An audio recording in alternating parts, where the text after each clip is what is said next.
Atu makan hon puson si tem neum ji Ate atu mang bong ko alon seng che don klong klong Nang pen leche kakun mita bang riro Doan che don nune atum kaching honalang Tabong ng seng siya paoy ng nera ng jong siyapan kang hon Tutang daily puto chetong ve kang hon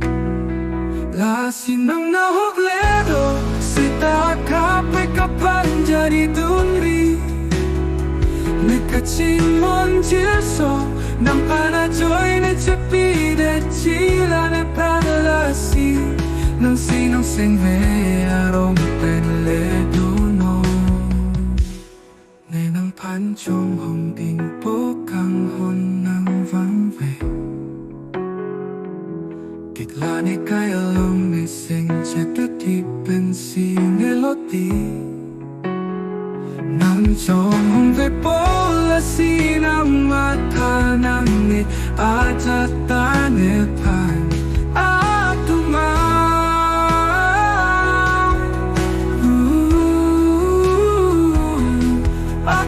Kang hon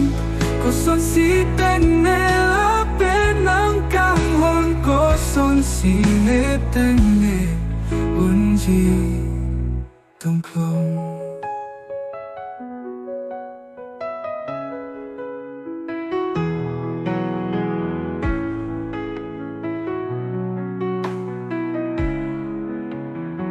Nang pen leche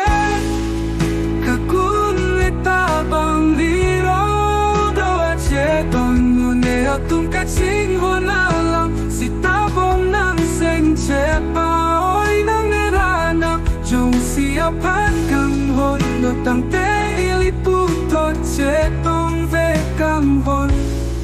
Lasingang nahogledo Sita kapre kapan jadi dunli Ne kaching hon jirso Nang panajoy ni chapi da chila ni pran lasi Nang singvel arong penle donon Nenang panchong hong di po Kang hong nang vang veti La ne kaya long ne sing che ti Pensi neloti nang chong hong ve po Lasi nang mata nang ne ajata ni pa Nepan Atu makang hon ko son si tenge lape